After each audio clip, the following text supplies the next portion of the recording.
उस परमेश्वर के बिना कोई सच्ची वस्तु नहीं आ रही है। उस परमेश्वर का रंग रूप कोई नहीं है। वो परमेश्वर हर जगह है, हर समय है, हर वस्तु विच है।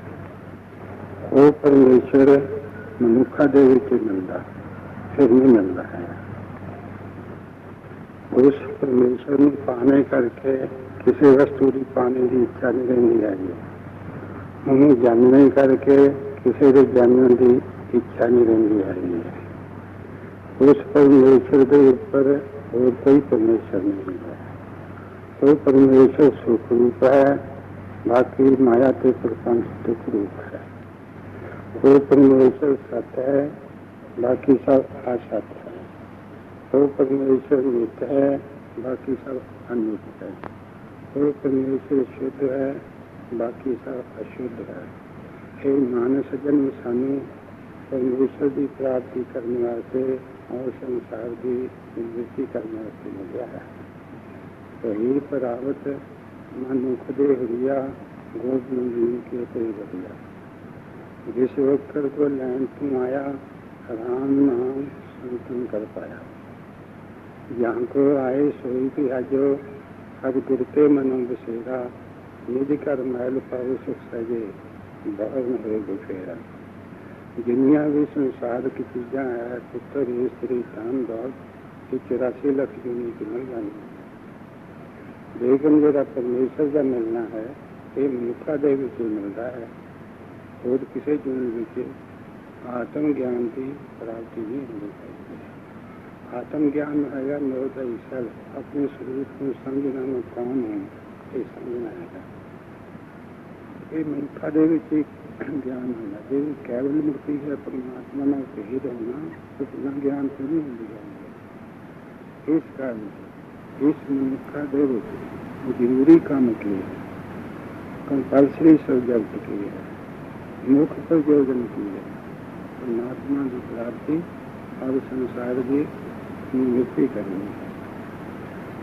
सुखों की योगी परमेश्वर है और दुखों की योगी माया है। जिस पर अंतर्जामी परमात्मा की बहुत कृपा हुई है, जिसने लखां जन्मां दे चंगे कर्म किए होंगे, गुण किए होंगे, वो संसार चों निकलने की इच्छा करता। माया के संगल कट के उन्हें छड़ के परमात्मा ने मिलना चाहता। एक माया नहीं चाहते, एक परमात्मा नहीं चाहते। एक चीज़ों का मोह रखते, चीज़ों के देने वाले मोह रखते, दोनों का मनुष्य दोनों हो। इस कारण से जिस पर परमेश्वर की बहुत कृपा होती है, उन्होंने परमेश्वर अपना नाम देंदा, भक्ति देंदा है। ये तो पहले गुरु की कोई उत्तम वस्तु नहीं है।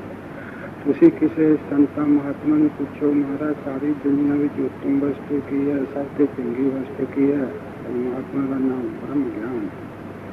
ब्रह्म ज्ञानी को खोजे महेश्वर नानक, ब्रह्म ज्ञानी यहाँ परमेश्वर। परमेश्वर के मिलने का साधन की है। हमें असी मनुखा दे के विच में यह सोचना कि तो जीव बन गया, ब्रह्म तो जीव बन गया, हम सानू परमेश्वर किदा मिले।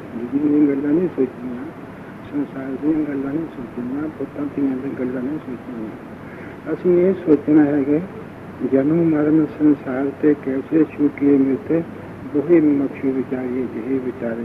ये माया के जो संगल पै हुआ जम्मू मरो ये किदा इतों निकलिए, ये गल्लां सोचनिया। एक तो काटो राम का मेरा अगन दहे अंदर उसेरा। जो जन्म मरण का दुख है सारी दुनिया से ज्यादा दुख है, दुख और कोई दुख नहीं है। इस कारण से इस कटन वास्ते उपाय करना। सर्वोत्तम में उत्तम पदार्थ का नाम जय सदा सुधोवेदा बुद्धू शाह फकीर होया। उन संता महात्मा की संगत की गई। संता महात्मा की संगत करके उसके अंतर करके करने की रीति में परमात्मा की प्राप्ति और संसार की निवृत्ति करने का सकल उत्पन्न पैदा हो गया। किसी तरह संसार के जन्म मरण का तो मुक्त हो, मौका फिर नहीं मिलना है। अब के छुट के ठार न ठार इस परी से जीवना चुकाए जाए दो।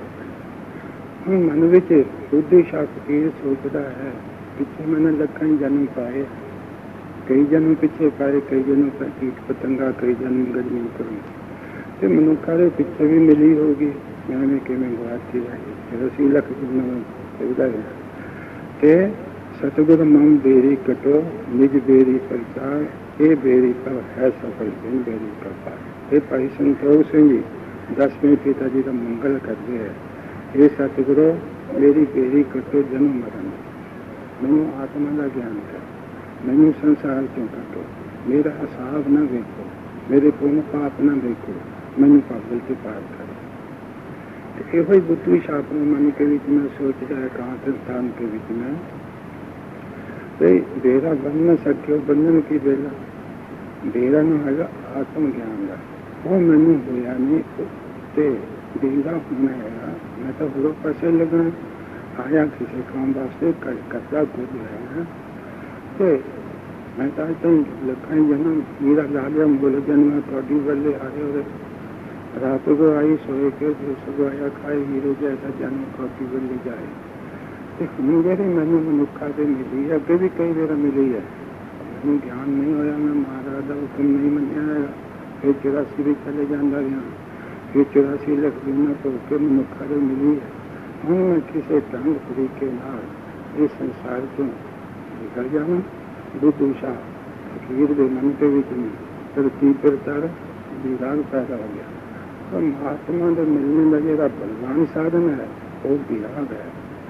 विरागवान सारी दुनिया का त्याग कर देता है, सब हृदय चो कट देता बिना परमात्मा के पूरे निश्चय भी हो है तो कद दिन आएगा, कब समय आएगा, कर्म आएगा, जब परमेश्वर की प्राप्ति संसार की व्यक्ति हो जाएगी। मैं जन्म मरण विचंगे माया के संकल कर्म कट के शांति में प्राप्त होना मेरी इच्छा होती है। उन्होंने अपने मन के बीच में सोच लगा कि ये ढंग तरीका करें संसार को निकालना कोई जाने हर सिंह मेरी लागे प्रिय सुजान सो मन डरते लोग जान कोई ठहरे संत जो थोड़े देखूंगा, कोई ब्रह्म ज्ञानी, कोई तत्वेता, कोई अवतार मैंने मिलता है मैनू आज का शरीर फिर न मिले।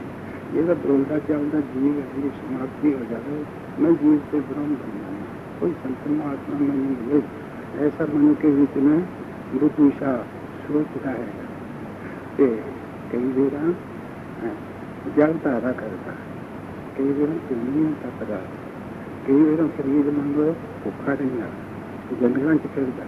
इसी तरह मैं इस संसार की बंदी के निकल जाऊँ तो व्रत रखदा तीर्थ करता वेद मांगो पुछा कुआं च लटकदा। इच्छा है संसार के निकल, पर ये समझ च नहीं आता कि जीव परमात्मा का रूप कि नहीं है। जितना चर जीव ब्रह्म की एक तरह ज्ञान नहीं होगा, करता पुरुष करता न जीव का पुरुष न विचारता वो मुक्त नहीं होया। वेद के अंदर विषय ज्ञान न मुक्ति पूरी समझ भी चल नहीं आएगा। फिर वेदा सुनता, उपनिषदा सुनता, शास्त्रा सुनता, उन्होंने भक्त सुनता, गीता सुनता, रामायण सुनता, श्रीमद भागवत पुराण सुनता, दरबार साहब की बाणी सुनता, उन्होंने अर्थ भी सुनता है। समझ नहीं आते ये जीव ये परमात्मा का रूप हो सकता है। ये परमात्मा जनता मरदा नहीं, जीव जनता मरदा। तो परमात्मा दुखी सुखी नहीं होंगे, जीव दुखी सुखी होंगे। तो जीव में 5 कलेश रखे होगा, ब्रह्म सब 5 कलेशा से रह के जीव परमेश्वर का रूप हो सकता। समझ विच गल नहीं पैंदी, बात नहीं पैंदी। वेदांत ग्रंथों ने सुनता, उन्होंने सिद्धांत भी सुनता है पर समझ गल नहीं पैंदी। फिर प्रहलाद धड़ूदियां साखियां भी सुनता है, तो सन तो सन नहीं सुनता भी सुनता है कि वो जंगल अपने पास कोई केनी रखते 60 समाधि ला रखते हैं। उन्होंने परमेश्वर ने हंसा अवतार उतार के ज्ञान किया वो सुनता है। तो वो कबीर सब दी साखियां नहीं सुनता, मुस्लिम सरोवर कबीर की मारी फिर भारत कैसे जीव रगराई करना बोलना सब सजो कबीर हक का नाम लिख लियो श्री जब लग धागा बाहन देगी तो अलग दूसरे राम सुन जाएगा। नामदेव जी का भी शब्द सुन लो, पारों बेरी हाथों ताल नामा गढ़ गंग पाल गंग जमन की रहे तू न मार कहते रहे शब्द सुन रहा है। है कहाँ पे हो जो तन पे शनि शनि प्रेम जाए तो डरता तेरे जान रमदास भगत भी सब सुनता है तो जिनमें भगत की नहीं है उन्होंने शब्द सुनता संजा मज का जाए पुकारे परे नहीं हम तो प्यारे राम कहे कर ताल बजावे सखिया सबे बुझारे राम नाम जापो करे हृदय हल्दी को सेवन करे बस बस की निशा राजे बेनती करे पटरानी पूत प्रहलाद की नहीं मान्य चिंता वचन भगता ने संता में सबसे प्यारा परमेश्वर मिला है तो परमेश्वर नहीं भुल देगा कि सारे संसार में तो भुल जाएगा तो जिदा मच्छी होंगी और जलते भी नहीं रहती पतंगा अग में वेख के भस्म हो जाता फिर खुशियां मना और फुल के विच में प्रेम होंगे हरन का शब्द के विच में प्रेम होंगे जिदा जो लोग परमेश्वर में मिलना चाहते हैं जन्म मरण कटना चाहते हैं तो परमेश्वर की इच्छा है परमेश्वर का स्कालप है परमेश्वर में जुड़ना है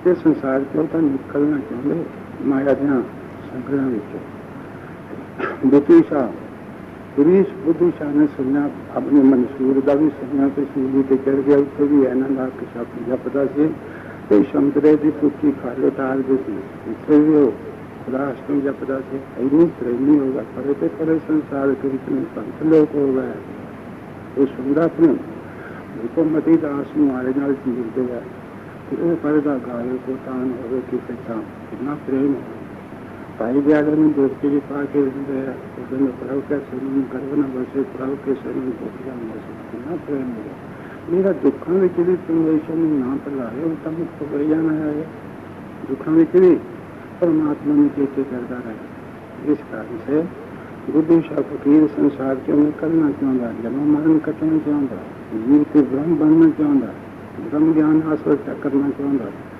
ब्रह्म का सत्याग करना चाहता मैं तो भुला जाना मुझे सोच रहा मैं तो भुला जाना नरपत हुए कि सगासन सोया सुपने पाया तो सारी यशत राज पीतों को पाया सो माई जितना राजा सुपना आया तो कारी बन जाना मन का पेड़ा है तो किसी ने बहुत ही सारी चीजों खा ली अपना घर भुल जाना बहुत ही शराब पी ले उन्होंने घर चले जाना तो तेरा दिमाग खराब हो जाए उन्हें अपना घर भुल जाना है उन्हें भी अपना घर भुल गया मेरा घर कौन है आत्मा रे मन को ज्योत स्वरूप अपने मूल पहचान नीरदास ये स्वरूप की है आत्मा मेरा सच्चिदानंद है मेरा प्रभार की है साल संगत है मेरे नाल क्यों परमेश्वर की प्राप्ति होती है इस करके बुद्धिशा अपने मन के बीच में सुविधा है कई बड़े बड़े संसार के बीच में भक्त हो गए पचमनी सिंह का बंद पाठ करता से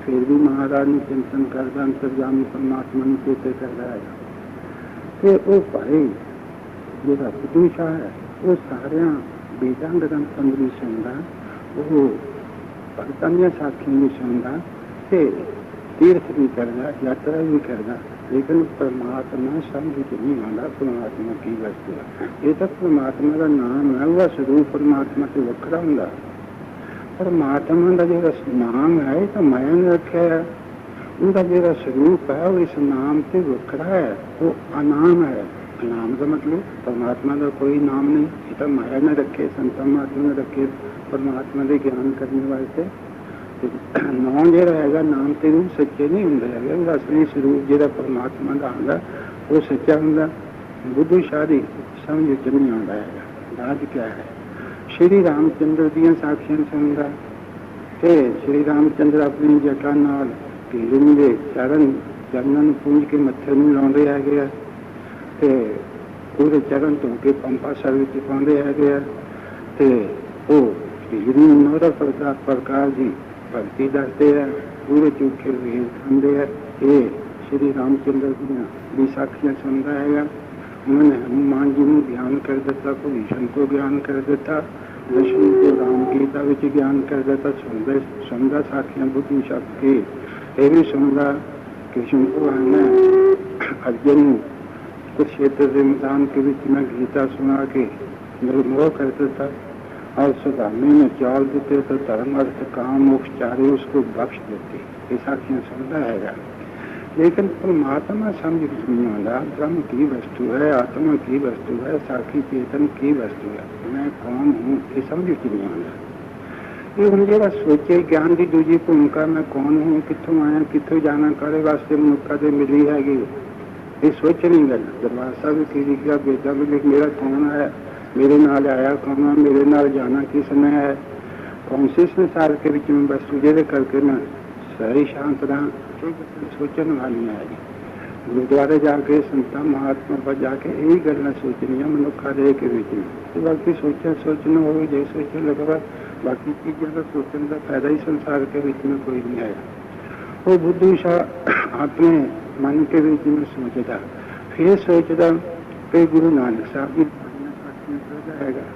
मतलब साल 10 महीने 11 दिन गुरु नानक देव महाराज सुल्तान दीपान 9 खंडा च गए है, शिवनाथ में ज्ञान किया, सचखंड विच भी गए है, दत्तात्रेय काल संग ते प्रहलाद के पास भी गए, समेत पर्वत भी गुरु नानक साहब गए है, जिथे कोई आराध उत्तर गुरु नानक साहब जाते, राय बल्लार में ज्ञान किया, माता तृप्ता बेबे नानकी पिता कालू अंतिम समय ज्ञान दे के मुक्त कर दिता, भाई लालू ने जाके ज्ञान किया। गुरु नानक साहब ने अहमदाबाद रोड बिछा के रेता पक लेना था, पक दियाँ खकदियाँ ये साखियां सारियां बुद्धू शाह सुनता है। तो गुरु अंगद देव महाराज जी भी साखियां सुनता, कहना जी खजूर के बीच में तपियाना साहब हैगा, 8 पहरी शकांक फुलका खाना, रात में जंगल च रहना तो दिन जंगल अंदर रहना, ये भी साखियां सुनता है। श्री गुरु अमरदास महाराज सवेर में कुछ नहीं रखते अपने पास, खाने पीने वास्ते कोई चीज नहीं रखते, सब दरिया सेक्शन दिया, वस्त्र भी कोई नहीं रखते, अपने महाराज होगा तो ओवरा खाते हैं, कणक का दलिया लूण पा के खाते, संगत में रोटी नहीं खाते, केक ही। तो सारी रात टब पानी का भर के केली न केस बन के महाराज का भजन करते आए, ये भी साखियां सुनता है। श्री गुरु रामदास महाराज जी साखियां सुनता हूँ। हरमंदिर साहब जो सरोवर है ये भी पहला पटाया, हरमंदिर साहब की नींह रखी, ये भी सारे बुद्धू शाह सुनता है। तो पंजवीं महाराज जी का उबलजन देखना, तटियां तवियां से बहना, ये भी सुनता है। तो गुरु अर्जन देव महाराज ने तरन तारण बनाया, सियाटा साहब बनाया, दरबार साहब की जल्द बनाई है। लाहौर के बीच में ऊपर दिन देखना, तटियां तवियों के बीच में महाराज ज्योति जो सुना गए, ये भी सुनता है। श्री महाराज की साखियां भी सुनता, करतार पर भी कोला आके उन्हें दर्शन दे के ज्ञान किया, प्रेम पर भी कश्मीर के बीच में जाके तार देता। वो हरगोबिंद साहब कहते खां जेरा मुखालफत हो गया उसका भी उद्धार कर देता। ते छेवीं महाराज ने भी साखियां सुनता है, 7वीं 8वीं भी साखियां सुनता, 9वीं महाराज जी भी सुनता। बाबे बकाले के बीच में बड़ी तपस्या की, बाबे बकाले के बीच में बड़ा भजन किया, बड़ा ईश्वर चिंतन, हमेशा बराग बिचे रहते से, सारे बराग दे शब्द है, हरबन कौन साई मन का जंत में चुकी देखी, फिर सारियां सुनता है। तो वो बुद्धू शाह 10वें महाराज जी बाल अवस्था दी साखियां सुनता। तो बाल अवस्था के संदेश पिता ने पत्नी साहब के 5 साल रहे है। एक माता अखा ते अन्नी है, वो कतदी है, वो गलोटे चुक के ले जाते, उसने पकड़ लिया, माता नानकी ने बाजा मारिया, नाले तो अखा ते सुजाकी किया, फिर नाले महाराज ने ज्ञान कर दिया बाल अवस्था। फिर एक माली हैगा, वो कोगो हैगा, उसने फुलों की टोकरी भेटा की, महाराज ने कोई फल मारिया को दूर कर दिता, पूजा मंग नाले जन्म मरण का कोप दूर कर देता, जन्म मरण कट दिया, 3 गुणों से रहत कर दिया। एक शिवदास दसेगा उठे पत्नी साहब के भी मन क्यों बैराग करेगा, सतगुर मेरा पूरा। मन क्यों बैराग करे